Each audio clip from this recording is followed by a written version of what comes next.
Hi hello నమస్తే welcome back to our channel. నేను మీ వైషు. ఈ మధ్య కాలంలో పెళ్ళి అనగానే ఆల్మోస్ట్ అబ్బాయిలు బాగా భయపడుతున్నట్టున్నారు. అంటే ఆవిడ వెళ్ళిపోయినా పర్లేదు, మమ్మల్ని చంపకుండా ఉంటే చాలయ్యా, ఎక్కడో దగ్గర తీసుకెళ్లి చంపేస్తున్నారు, అసలు పెళ్ళే వద్దు అనే ఆలోచనలోకి వచ్చేస్తున్నారు. సో పెళ్లి చేసుకునే ముందు లీగల్గా అబ్బాయిలకి ఏమైనా తెలుసుకుంటే బాగుంటుంది, ఇలాంటి రైట్స్ మాకు ఉన్నాయంటే మేము జాగ్రత్తగా పెళ్లి చేసుకోవచ్చు అనే విషయాలు ఏమైనా ఉన్నాయా? ఈ విషయం గురించి మాట్లాడడానికి ఈరోజు నాతో పాటు అడ్వకేట్ నరేష్ గారు ఉన్నారు. సార్తో మాట్లాడదాం. హలో అండి. హలో అండి. నమస్తే. నమస్తే. సో పెళ్ళి అసలు ఎందుకులే పెళ్ళి అనే రోజులకు వచ్చేసారు. బట్ అయినా కూడా చేసుకోవాలి అనుకుంటే అబ్బాయిలకి ఎస్పెషల్లీ ఏమైనా లీగల్గా రైట్స్ ఉన్నాయా? అవును ఇదో ఇలా ఉంది, సో నేను ఈ విషయంలో నన్ను నేను కాపాడుకోవచ్చు, అలాంటి రైట్స్ ఏమైనా ఉన్నాయా? ప్రీ నప్షియల్ అగ్రిమెంట్ ఓకే అని చెప్పని నవే డేస్ అది ఒక ట్రెండింగ్ అవుతుంది. But there is no legal sanctity before the any court of law. అంటే ఈ అగ్రిమెంట్ అర్థం ఏంటి అంటే కనుక పెళ్ళికి ముందు అబ్బాయి అమ్మాయి మధ్య జరిగేటువంటి ఒప్పంద పత్రం అని చెప్పి అనుకోవచ్చు.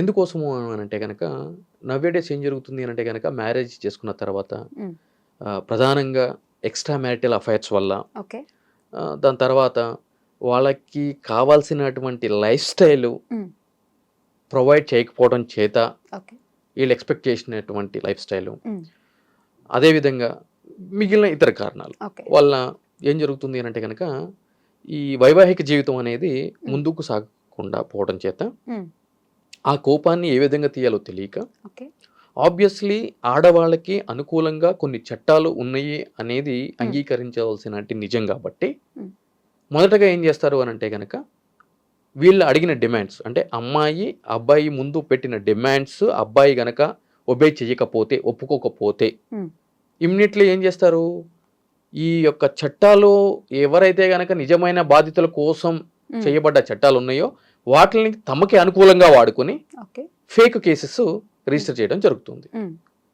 సో దీనివల్ల ఏం జరుగుతుంది అని అంటే కనుక మోస్ట్ ఆఫ్ ది పీపుల్, అంటే ఐటీకి సంబంధించి బయట కంట్రీస్లో జాబ్ చేయాలన్నా, లేదు అంటే కనుక ఇక్కడే జాబ్ చేయాలన్నా నవ్వే డేస్ ఏమవుతుంది, పోలీస్ ఎంక్వైరీ అంటే పోలీస్ క్లియరెన్స్ సర్టిఫికేట్, అంటే మీ మీద ఎటువంటి కేసులు లేవు అని చెప్పండి, లేదు అంటే కనుక పాస్పోర్ట్ వెరిఫికేషన్ గురించి కానీ, పాస్పోర్ట్ రెన్యువల్ గురించి కానీ, లేదు అంటే కనుక వీసా గురించి కానీ, బయట దేశాల్లోకి వెళ్ళి చేయాలని వీసా గురించి కానీ ఈ ఇబ్బందులన్నీ వస్తున్నాయి. సరే, కేసు ఎంతవరకు నిలబడద్దు అనే విషయం ఎప్పుడు తెలుస్తుంది అని అంటే కనుక ట్రయల్ జరిగి దాని యొక్క జడ్జిమెంట్ వచ్చేటప్పటికి will take minimum 5 years or 7 years అది. కానీ ఈ లోపు అయితే కనుక సఫర్ అవ్వాల్సిన పరిస్థితి ఏర్పడుతుంది కదా. సో వీటిలన్నిటికి భయపడి ఏం చేస్తున్నారు అని అంటే కనుక అమ్మాయి పెట్టే యూనిలేటరల్ డిమాండ్స్ ఏవైతే ఉన్నాయో వాటిలన్నిటికీ కూడా సిద్ధపడి పోతే పోయినాయి అన్నీ అని చెప్పని ఇవన్నీ వదిలించేసుకుని కట్టుబట్టలతోటి బయట దేశాలకు వెళ్ళి బతకడమో, లేదంటే వేరే దగ్గరికి వెళ్ళడం బతకడం లాంటివి జరుగుతూ ఉన్నాయి. మరి వీటిలన్నిటికీ కట్టడి ఏ విధంగా చేయాలి, ఎటువంటి నష్ట నివారణ చర్యలు, నష్టం జరిగిన తర్వాత చేసుకునే నివారణ చర్య కంటే జరగక ముందు తీసుకునే ప్రికాషన్ మెథడ్స్ ఏ విధంగా ఉంటాయి అని అంటే కనుక ఇక్కడ మనం మాట్లాడుకోవాల్సిన విషయం ఏంటంటే, ఈ కంప్లైంట్స్ పెట్టేటప్పుడు జనరల్గా అమ్మాయికి స్త్రీధనం అని చెప్పని అమ్మాయి తరపు తల్లిదండ్రులు అమ్మాయి కోసం ఇచ్చే బంగారం కావచ్చు, ఇచ్చే ఆస్తులు కావచ్చు, లేదంటే మరే ఇతర బహుమతి అయినా కావచ్చు, అది అమ్మాయి కోసం ఇస్తారు. అది కట్నం కింద పరిగణించబడదు. కానీ వీళ్ళు ఏం చేస్తారు అని అంటే కనుక మేము పెళ్ళప్పుడు మమ్మల్ని ₹1,00,00,000 డిమాండ్ చేశాడు, మేము ₹1,00,00,000 ఇచ్చాం. ఒక బెంచ్ గారు అడిగాడు, బెంచ్ గారు ఇచ్చాము, X Y Z ఇంకా అది కాదు ఇది కాదు, ఇక వాళ్ళకి వచ్చినాయి అని మేము 2 kgs బంగారం పెట్టాము, అది పెట్టాము, ఇది పెట్టాము అని చెప్పని అంటూ ఉంటారు. అంటే గ్రౌండ్ లెవెల్ అవన్నీ ఉండవు. కాకపోతే ఎందుకు చేయాలి అని అంటే కనుక ఇక వద్దు అని అనుకున్నప్పుడు సెటిల్మెంట్ చేసుకోవాలి. దానికి ఎంక్వైరీ వెరిఫికేషన్ ఏమి ఉండవు కదా, ఆడవాళ్ళు పెట్టేదానికి ఇమీడియట్లీ క్రైమ్ అయితే రిజిస్టర్ చేస్తారు కదా. అది నిలబడదా అనేది నేను చెప్పట్లేదు, ఇనిషియల్ గా క్రైమ్ అయితే రిజిస్టర్ అవుతుంది కదా, ఇబ్బంది పెట్టడం సరిపోతుంది కదా అని చెప్పి ఇటువంటివన్నీ జరుగుతున్నారు. కాబట్టి ఇక్కడ నేను ఏం చెప్తున్నాను అని అంటే కనుక మ్యారేజ్ జరిగే ముందు మ్యారేజ్ ఒప్పందాలు, అంటే ఈ యొక్క పెళ్లికి సంబంధించిన ఒప్పందాలు పెద్దల మధ్య జరిగినప్పుడు ఒక అంగీకార పత్రాలు లాంటి రాసుకుంటే మంచిది. ఎందుకంటే ఇవాళ రేపు కట్నాలు ఇచ్చేటువంటి పరిస్థితి ఎక్కడా లేదు. అంటే మీరు వింటూ ఉంటారు, నేను వింటూ ఉంటాను, వాళ్ళకి 300 కోట్లు కట్నం ఇచ్చారంట, 200 కోట్లు కట్నం ఇచ్చారంట, 50 లక్షలు ఇచ్చారంట. తొక్క గ్రౌండ్ లెవెల్ ఏమి ఉండవు. అవన్నీ బిస్కెట్లు, కిరాణా షాప్లో దొరికి బిస్కెట్లు అవన్నీ, రైట్?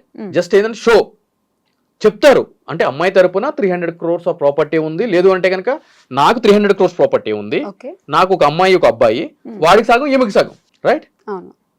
అది ఇచ్చినప్పుడు కదా అని చెప్తా ఉంటారు. అంతే తప్ప ఇక్కడ ఎక్స్చేంజ్ ఆఫ్ క్యాష్ కానీ ఎక్స్చేంజ్ ఆఫ్ ప్రాపర్టీస్ కానీ లేదు అంటే కనుక అమ్మాయి తరపు వాళ్ళు అబ్బాయికి బిఫోర్ మ్యారేజ్ టైటిల్ ట్రాన్స్ఫర్ చేసి రిజిస్ట్రేషన్ ఆఫీస్ తీసుకెళ్ళి ట్రాన్స్ఫర్ చేసేది కానీ ఏమైనా జరుగుతుందా? జరగదు. ఓకే, దట్టు క్యాష్ లాంటిది ఏదైనా ఇస్తే ఎటువంటిది ఇస్తారు? పెళ్లికి సంబంధించిన ఖర్చులకు సంబంధించి ఫంక్షన్ హాల్స్ కావచ్చు, అది కావచ్చు, ఒక మ్యూచువల్ అండర్స్టాండింగ్ మీద ఇస్తారు. అంటే మన సాంప్రదాయం ఏంటి అంటే కనుక మ్యారేజ్ జరిగినప్పుడు అమ్మాయి తరపు వాళ్ళు పెట్టుకోవాలి, రిసెప్షన్ అనేది అబ్బాయి తరపు వాళ్ళు పెట్టుకోవాలి, ఇటువంటిది జరుగుతూ ఉంటుంది. దానికి సంబంధించి అరేంజ్మెంట్స్ మీరు చెయ్యండి అని చెప్పి ఏదైనా కొద్దిగా క్యాష్ ట్రాన్సాక్షన్స్ ఎక్స్పోజర్ జరుగుతూ ఉండొచ్చు. అదేవిధంగా అబ్బాయికి ఏదో ఉంగరమో లేదంటే చైనో బహుమతి కింద పెట్టడం జరుగుతుంది. అది డౌరీ ప్రొవిజన్ యాక్ట్ కింద కూడా రాదు, గిఫ్ట్ ఇస్తున్నారు కాబట్టి. అయితే ఇవన్నీ కూడా క్లియర్గా ఒక పేపర్ మీద రాసుకునే అగ్రిమెంట్ కింద వాళ్ళు ఆ కుటుంబ సభ్యులు ఈ కుటుంబ సభ్యులు మధ్యవర్తిత్వం కలిగిన వాళ్ళు సిగ్నేచర్స్ పెట్టుకుంటే ఇదేం జరుగుతుంది అని అంటే కనుక ప్రీనప్షల్ అగ్రిమెంట్ అన్నిటికీ వ్యాలిడ్ లేదు అని చెప్పేది నేను చెప్తున్నా కూడా ఈ అగ్రిమెంట్ అంటే కాంట్రాక్ట్ యాక్ట్ అనేది ఇక్కడ తెర మీదకి రావడం జరుగుతుంది. అంటే రేపటి రోజున అమ్మాయి ఈ విధంగా ఒక దొంగ కేసులు పెట్టాలి అబ్బాయి మీద అని చెప్పి అనుకున్నా కూడా ఏం భయం ఉంటది? ఇది అగ్రిమెంట్ ఒకటి ఉంది మనకి. ఎగ్జాక్ట్లీ. ఎందుకంటే రెండు కుటుంబాల మధ్య జరిగిన ఏమేమి ఎక్స్చేంజెస్ అయినాయి, ఏమున్నాయి, ఏంటి అనేది ఒక అగ్రిమెంట్ ఉంది. దానికి సంబంధించి కొంతమంది విట్నెస్లు ఉన్నారు, దానికి సంబంధించి 2 కాపీస్ వాళ్ళ దగ్గర ఉంది, మన దగ్గర ఉంది అనేది జరుగుతుంది. అప్పుడు ఆ అమ్మాయికి అనుకున్నట్టు అమ్మాయి చేయలేదు. అంటే నిజంగా ఆమెకి గనక గృహహింస జరిగింది లేదంటే కనుక ఫిజికల్ అసాల్ట్ జరిగింది, కొడుతున్నాడు తిడుతున్నాడు అంటే కనుక అది తప్పదు. ఎందుకంటే అది కేసు ఆబ్వియస్లీ రిజిస్టర్ అవుతుంది దానికి సంబంధించి. కానీ ఆ కంప్లైంట్ లో నేను 100 కోట్లు తీసుకుని వచ్చాను, లేదంటే 50 లక్షలు పట్టుకుని వచ్చాను, లేదంటే ఇంత గోల్డ్ పట్టుకొచ్చాను, అవేం టర్మ్స్ ఉండవు కదా ఆ కంప్లైంట్ లో పెట్టడానికి. ముందే ఇంత ఇస్తున్నాము ఇంత తీసుకున్నారు అని రాసి పెట్టుకుంటే ఎక్కువ మాట్లాడడానికి ఉండదు. ఎందుకు అని అంటే కనుక ఇద్దరికి భయం ఉంటది. అగ్రిమెంట్ ఉంది, రేపొద్దున విట్నెస్లు ఉంటారు, పెద్ద మనుషులు ఉంటారు, వీళ్ళందరూ ఉంటారు అని చెప్పని ఒక భయం ప్రతి ఒక్కళ్ళలో ఉంటది కదా. సో అన్నెసరీ ఫ్యాక్ట్స్ ఏవైతే ఉంటాయో అవి తెర మీదకి రావు. రైట్. సో ఇటువంటి జాగ్రత్తలు తీసుకోవాలి. అయితే ఇవి తీసుకున్న తర్వాత కూడా కేసులు ఆగుతాయి అంటే కేసులు ఆగుతాయి అని చెప్పి నేను చెప్పను. ఎందుకనంటే కనుక అది చట్టం ఆ విధంగా అని చెప్పింది. ఆడవాళ్ళకి సంబంధించి నేరాలకు సంబంధించి ఏదైనా ఒక కంప్లైంట్ వచ్చినప్పుడు తక్షణం కూడా రిజిస్టర్ చేయాలి, దానికి సంబంధించి ఇన్వెస్టిగేషన్ జరగాలి అని చెప్పని. అయితే రేపటి రోజున ఈ విధంగా ఫేక్ కేసులు రిజిస్టర్ చేసినప్పుడు ఆబ్వియస్లీ అబ్బాయి కూడా అమ్మాయి అతని మీద పెట్టిన లేదా అతని కుటుంబ సభ్యుల మీద పెట్టిన కేసులు తప్పుడు కేసులు అని తెలిసినప్పుడు అమ్మాయి మీద కూడా ఈ ఫాల్స్ ఇన్ఫర్మేషన్ తోటి కేసు పెట్టినందుకు, దానికి సంబంధించి అతనికి బాధ ఇంజూరీ కలిగించినందుకు ఆమె మీద కూడా ఫాల్స్ ఇన్ఫర్మేషన్ ఇచ్చిన ఆమె మీద కూడా ఎఫ్ఐఆర్ రిజిస్టర్ చేస్తారు కంప్లైంట్ ఇస్తే.